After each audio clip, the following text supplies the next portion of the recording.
നമസ്കാരം. നടിയെ ആക്രമിച്ച അപകീർത്തികരമായ ദൃശ്യങ്ങൾ പകർത്തിയെന്ന കേസിൽ കുറ്റക്കാരെന്ന് കണ്ടെത്തിയ 6 പ്രതികൾക്കും 20 വർഷത്തെ തടവ് ശിക്ഷയും 50,000 രൂപ വീതം പിഴയും എറണാകുളം പ്രിൻസിപ്പൽ സെഷൻസ് കോടതി വിധിച്ചെങ്കിലും പ്രതികൾക്ക് ജയിലിൽ കഴിയേണ്ടി വരിക വിചാരണ തടവ് കുറഞ്ഞുള്ള ശിക്ഷാ കാലാവധി മാത്രമാണ്. പ്രതികൾ റിമാൻഡ് തടവുകാരായി കഴിഞ്ഞ കാലയളവ് ശിക്ഷയിൽ നിന്ന് ഇളവ് ചെയ്യണമെന്ന് പ്രതികളുടെ അഭിഭാഷകർ ആവശ്യപ്പെട്ടിരുന്നു. ഈ ആവശ്യം കോടതി അംഗീകരിച്ചതോടെ പ്രതികൾ വിചാരണ തടവ് കുറഞ്ഞുള്ള ശിക്ഷ അനുഭവിച്ചാൽ മതി. ഇതനുസരിച്ച് 7.5 വർഷം വിചാരണ തടവിൽ കഴിഞ്ഞ ഒന്നാം പ്രതി പൾസർ സുനിക്ക് ഇനി 12.5 വർഷം കൂടി ജയിലിൽ കഴിഞ്ഞാൽ മതിയാകും.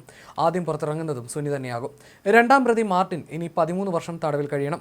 വിചാരണ തടവുകാരനായി 7 വർഷം മാർട്ടിൻ ജയിലിൽ കഴിഞ്ഞിട്ടുണ്ട്. മൂന്നാം പ്രതി ബി മണികണ്ഠനും 4ാം പ്രതി VP വിജീഷും 16 കൊല്ലം തടവ് ശിക്ഷ അനുഭവിക്കണം. 5ാം പ്രതി സലീമും 6ാം പ്രതി പ്രദീപും 18 വർഷം കൂടി തടവ് ശിക്ഷ അനുഭവിക്കണം. 1ാം പ്രതി സുനിലിന് IT ആക്ട് പ്രകാരം 5 വർഷം കൂടി തടവുണ്ട്. ഇത് പക്ഷേ 20 വർഷത്തെ കഠിന തടവിനൊപ്പം അനുഭവിച്ചാൽ മതി. ജീവവരി എന്ന തടവാണ് പ്രോസിക്യൂഷൻ ആവശ്യപ്പെട്ടിരുന്നതെങ്കിലും 20 വർഷം കഠിന തടവിന് വിധിക്കുകയായിരുന്നു. ഉദ്വേഗജനകമായ ഒരു പകൽ നീണ്ട കാത്തിരിപ്പിനും വാദപ്രതിവാദങ്ങൾക്ക് ശേഷമാണ് പ്രതികൾക്കുള്ള ശിക്ഷ കോടതി വിധിച്ചിരിക്കുന്നത്. 3:30 വിധി പ്രസ്താവിക്കുമെന്നാണ് കോടതി അറിയിച്ചിരുന്നതെങ്കിലും വിധി പകർപ്പ് പ്രിന്റ് ചെയ്യുന്നതിലെ സാങ്കേതിക കാലതാമസം കാരണം 4:45 വിധി പ്രസ്താവിച്ചത്. അതേസമയം ദൃശ്യങ്ങളടങ്ങിയ പെൻഡ്രൈവ് അന്വേഷണ ഉദ്യോഗസ്ഥന്റെ കസ്റ്റഡിയിൽ സുരക്ഷിതമായി വെക്കണമെന്നും കോടതി നിർദ്ദേശിച്ചു. പ്രതികളുടെ പ്രായം, അവരുടെ കുടുംബ സാഹചര്യം, 1ാം പ്രതി ഒഴികെ ബാക്കിയുള്ളവർക്ക് മറ്റ് ക്രിമിനൽ പശ്ചാത്തലമില്ലെന്ന വാദം എന്നിവയും കോടതി പരിഗണിച്ചു. 40 വയസ്സിൽ താഴെയാണ് എല്ലാ പ്രതികളുടെയും പ്രായം. നിർഭയ കേസിൽ സുപ്രീം കോടതി നടത്തിയ നിരീക്ഷണങ്ങൾ ഇവിടെ പ്രസക്തമാണെന്ന് കോടതി വിധിയിൽ പറഞ്ഞു. സ്ത്രീകൾക്കെതിരായ കുറ്റകൃത്യങ്ങൾ അവരുടെ ആത്മാഭിമാനത്തെ മാത്രമല്ല സമൂഹത്തിന്റെ വികാസത്തെയും ബാധിക്കുന്നു. ലിംഗനീതിയെക്കുറിച്ച് പൊതുസമൂഹത്തെ ബോധവൽക്കരിക്കേണ്ടതിന്റെ ആവശ്യകതയും വിധിയിൽ പരാമർശിക്കുന്നുണ്ട്. ഈ സാഹചര്യങ്ങൾ കണക്കിലെടുക്കുമ്പോൾ പരമാവധി ശിക്ഷ നൽകേണ്ട സാഹചര്യം ഇല്ലെന്നും കോടതി പറയുന്നു. നടിയെ ആക്രമിച്ച കേസിൽ ശിക്ഷാവാദത്തിനിടെ കോടതി മുറിയിൽ മറ്റു പ്രതികൾ കരഞ്ഞ വികാരം പ്രകടിപ്പിച്ചപ്പോഴും ഭാവഭേദമില്ലാതെയായിരുന്നു 1ാം പ്രതി പൾസർ സുനി നിന്നത്.